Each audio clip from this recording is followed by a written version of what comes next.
Assalamualaikum warahmatullahi wabarakatuh. Nama saya Zakia Darajat S. Karim dari kelas HES 3B Fakultas Syariah IAIN Manado. Kali ini saya akan mempresentasikan hasil makalah saya yang berjudul Akad dalam Perspektif Hukum Ekonomi Syariah. Interaksi sosial di masyarakat tidak hanya berdimensi pada manusia dan sosial budaya saja, namun juga menyangkut berbagai aspek lainnya, seperti halnya dengan aspek hukum, salah satunya seperti dalam mempertahankan diri, keluarga, dan kepentingan lainnya. Begitupun hubungan dalam bisnis, yang tentunya tertuang dalam suatu perjanjian atau dalam Islam lebih dikenal dengan akad. Kata akad berasal dari bahasa Arab yang berarti ikatan atau tanggung jawab atau kewajiban. Biasa juga diartikan dengan kontak atau perjanjian.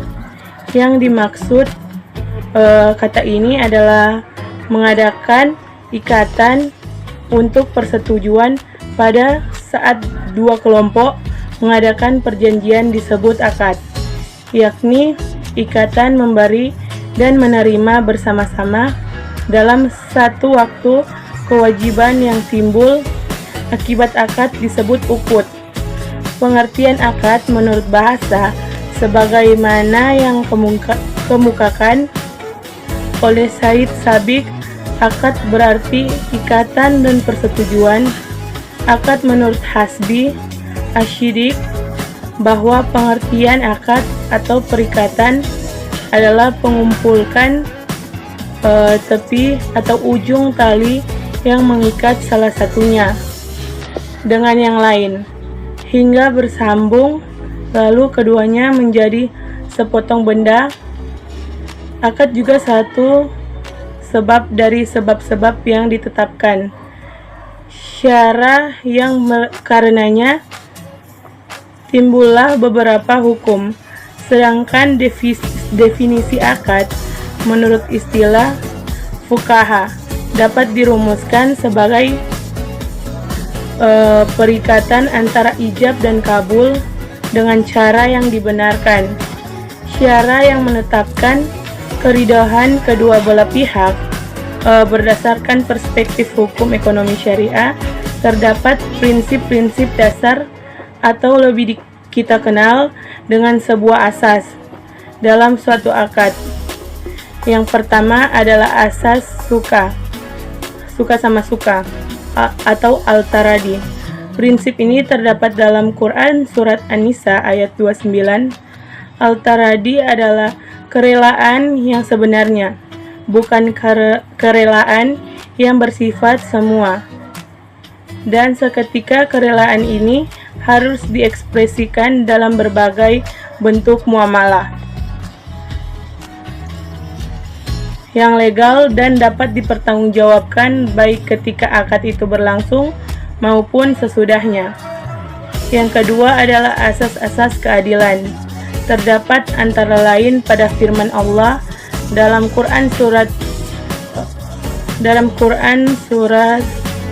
Kalimat 7 ayat 25, keadilan dalam hal ini tidak hanya terletak pada produksi dan cara memperolehnya, akan tetapi juga pada pendistribusian dan penggunaan atau pemanfaatan. Yang ketiga adalah asas yang menguntungkan dan tidak ada pihak yang dirugikan. Hal ini sesuai dengan Quran surat Al-Baqarah ayat 278 dan 279. Secara eksplisit, ayat ini berhubungan dengan larangan bermuamalah yang mengandung unsur riba. Dan yang keempat adalah asas tolong-menolong, saling membantu di antara ayat Al-Quran dan hadis yang menekankan keharusan tolong-menolong, seperti dalam Quran surah yang kelima ayat 2.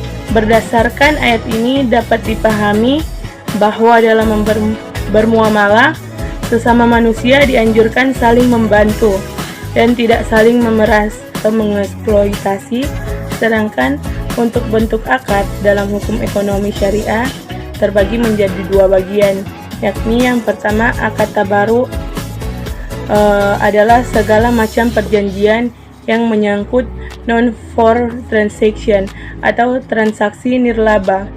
Transaksi ini pada hakikatnya bukan transaksi bisnis untuk mencari keuntungan komersial. Akad tabaru ini dilakukan dengan tujuan tolong-menolong dalam rangka berbuat kebaikan. Dalam akad tabaru, pihak yang berbuat kebaikan tidak berhak mensyaratkan imbalan apapun kepada pihak lainnya. Imbalan dari akad tabaru adalah dari Allah Subhanahu wa taala, bukan dari manusia. Namun demikian, pihak dari yang berbuat kebaikan tersebut boleh meminta kepada counterpartnya untuk segera menutupi biaya yang dikeluarkan untuk dapat melakukan akad tabaru. Namun, ia tidak boleh sedikit pun mengambil laba dari akad tabaru itu. Contoh akad-akad tabaru adalah qard, ran, hiwala, wakala, kafala, wadiyah, hibah, sedekah, dan lain sebagainya. Dan yang kedua adalah akad tijara atau transaksi komersial. Sebagaimana telah dijelaskan bahwa akad tabaru adalah pada hakikatnya untuk mencari keuntungan akhirat, olehnya itu bukan akad bisnis. Berbeda dengan akad tijara adalah segala macam perjanjian yang menyangkut for profit transaction. Akad-akad ini dilaksanakan untuk mencari keuntungan karena bersifat komersial. Contoh akad tijara adalah akad-akad investasi, jual beli, sewa menyewa, dan lain-lain. Dengan ini maka ditarik kesimpulan berikut. Akad merupakan bagian dari fikih muamalah, yang berarti bahwa ikatan antara dua belah pihak untuk mendapatkan suatu perbuatan hukum syara tertentu yang berlaku serta berakibat hukum. Ada tiga istilah tentang akad, yaitu perjanjian perikatan dan kontrak, serta bentuk-bentuk akad berdasarkan perspektif ekonomi syariah atau dalam transaksi ekonomi syariah. Terbagi menjadi dua, yakni akad tabaru dan akad tijara. Begitu saja yang bisa saya jelaskan. Wassalamualaikum warahmatullahi wabarakatuh.